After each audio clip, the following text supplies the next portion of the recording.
안녕하세요. 김은장로입니다.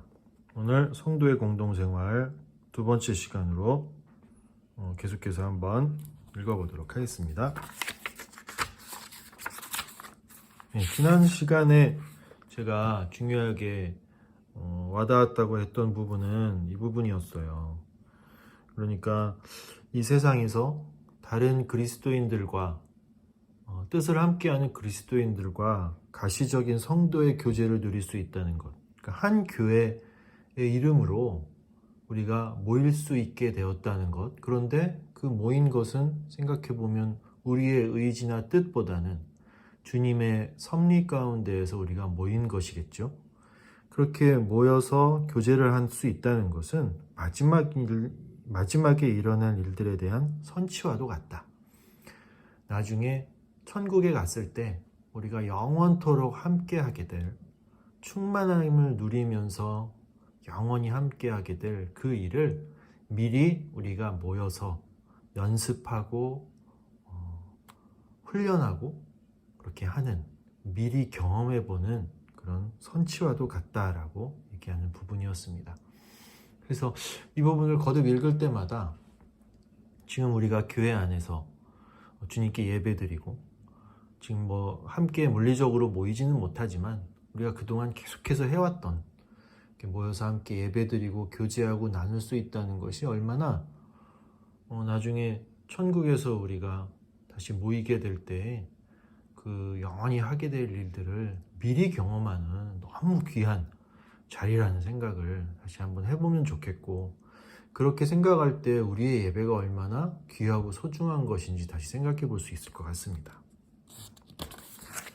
계속해서 그러면은 그 다음을 읽어볼게요. 이렇게 되어 있습니다. 다른 그리스도인들과 몸과 몸을 부대끼며 함께하는 것은 신자들에게는 비할 수 없는 기쁨과 힘의 원천이 됩니다.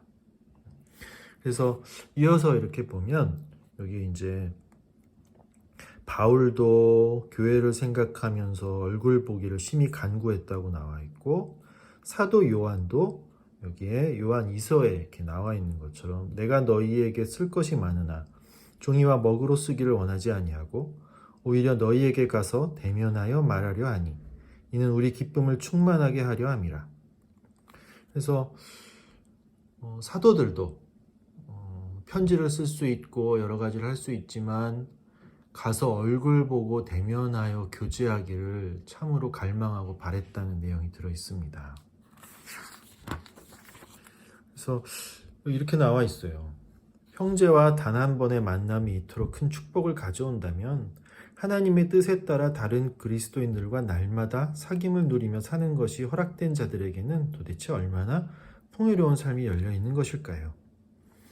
그래서 이어서 지금까지 다른 성도들과 함께 그리스도인들의 삶을 사는 것이 허락된 사람은 마음 깊은 곳에서부터 하나님의 은혜를 찬양하며 무릎을 꿇고 하나님께 감사해야 할 것입니다. 우리가 오늘도 그리스도인 형제들과 교제를 누리며 살 수 있다는 것, 그것이 은혜임을 인식해야 합니다. 계속해서 읽어보겠습니다. 하나님께서 가시적인 성도의 교제를 선사하시는 모습은 참으로 다양합니다. 흩어져 있는 그리스도인들은 그리스도인 형제가 잠시 방문하여 함께 드리는 기도와 형제의 축복으로 위로를 받으며 심지어 그리스도인의 손으로 쓴 편지를 통해서도 힘을 얻습니다. 또 다른 그리스도인들에게는 매 주일 드리는 예배를 통해 성도의 교제가 이루어지기도 합니다. 또 다른 그리스도인들은 가족이라는 공동체 속에서 그리스도인의 삶을 영위하기도 합니다. 여러 가지 모습의 그리스도인의 교제가 나오고 있는데 결국 첫 번째 말한 부분, 우리가 한 교회의 이름으로 공동체로 모여서 함께하는 그리스도인의 삶을 사는 것이 허락된 사람들은 그 어떤 것보다도 더 큰 축복이 될 거라는 그런 얘기를 강조해서 하고 있습니다. 그래서 우리가 교회로 모여서 이렇게 함께 예배하고 기도하고 찬양하고 또 서로를 돌아볼 수 있다는 것이 정말 귀한 일이라고 다시 한번 확인을 할 수 있는 것 같고요. 그 밑에 이렇게 오랜만에 편지로 그렇게 만나는 것마저도 너무나 기쁘고 정말 감사한 일인데, 우리가 함께 모여 있을 수 있다는 것은 정말로 귀한 일이다라는 부분을 확인해 보면 좋겠고요. 오늘 이제 주일이었는데 오늘 예배 가운데 있었던 그 사도행전 15장의 말씀이 정말 잘 연결이 되는 것 같아요. 바울과 바나바가 다투어서 갈라졌지만, 그래서 갈라져서 서로 다른 길로 이렇게 떠나갔지만, 그들이 과연 떠나가서 저 사람들은 다른 일을 하고 이 사람은 또 다른 일을 하고 했겠어요? 그게 아니고 갈라진 그곳에서 여전히 그들에게 맡겨진 사명, 중심 깊이, 표면적으로는 뭐 다투고 헤어졌을지라도 중심 깊은 곳에서 그들이 주님께로부터 받은 사명인 교회를 돌아보고 은혜를 나누는 것에 있어서, 그리고 교회를 강건케 하는 일을 하는 데 있어서는 결코 그것을 내려놓거나 하지 않고 여전히 그 일을 수행하면서 살아갔을 것이라는 것입니다. 그들의 사명을 충실하게 계속해서 감당했기 때문에 나중에 그들이 다시 또 모였을 때 또 모이기를 원하게 되었고 한 것이 아니었나 생각을 합니다. 우리가 지금은 그 말씀이 또 우리의 처지를 또 견주어서 잘 생각을 해볼 수 있게 된 것 같은데, 우리가 지금 흩어져 있지만 모이고 싶어도 모이지 못하고 있습니다. 그런데 그렇기 때문에 그냥 아무것도 안 하고 멍하니 있는 것이 아니고, 우리는 어디에 있든지 주님께서 주신 그 일을 충실히 감당하며 살아가는, 그렇게 살아가고 있는지를 돌아봐야 되겠죠. 우리에게 주어진 사명은 그리스도인으로서 우리가 처한 곳곳, 우리가 속한 그 곳마다에서 지난 시간에 읽었었던 것처럼 그곳에 있는 더 많은 믿지 않는 이들을 향해서 우리가 참된 그리스도인이 어떻게 살아가는 것이 옳은가, 그것을 보여주는 역할을 하는 것이 주님께서 우리에게 주신 지금의 어떤 아주 귀한 사명이 아닐까 생각이 들고요. 그렇게 각자의 처소에서 그렇게 우리가 그 사명을 감당할 때 또 모이게 되면 우리가 각자 그런 것들을 어떻게 행했고, 어떤 어려움이 있었고, 어떤 일들을 더 잘할 수 있을까?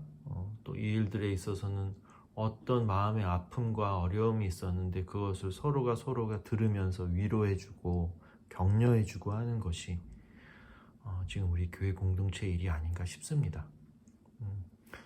저도 최근에 어쨌든 회사나 여러 가지 복잡한 일들이 많이 있었는데 그런 것들을 좀 잘 나누고 또 서로가 격려를 하고, 또 이제 장로님과 목사님과 함께 나누면서 격려받기도 하고 그렇게 했는데, 그런 것이 없었다면 제가 굉장히 힘들었을 것 같아요. 묵묵히 주의 길을 걸어가는 이들과 함께 한다는 것, 그런 것들을 나누고 주의 길을 묵묵히 걸어가는 일을 나도 한 걸음 한 걸음 계속 할 수 있다는 것이 얼마나 큰 위로가 되고 힘이 되는지 지금도 계속해서 느끼게 되는 것 같습니다. 여러분들도 그런 삶을 살아가는 일에 있어서 함께 동참하면서 나아가기를 원하고, 각자 처소에서 충분히 그러시면서 살고 있으실 거라 생각을 하고요. 이렇게 나눔을 통해서 저도 격려가 되어드렸으면 좋겠고 또 힘이 되어드렸으면 좋겠습니다. 너무 지금 모여서 서로 이야기를 못 들어본 지가 한참 되어서 그 일을 좀 할 수 있었으면 좋겠어요. 또 다음 시간에 함께 만나 뵙고 계속해서 또 읽어가도록 하겠습니다. 예, 감사합니다.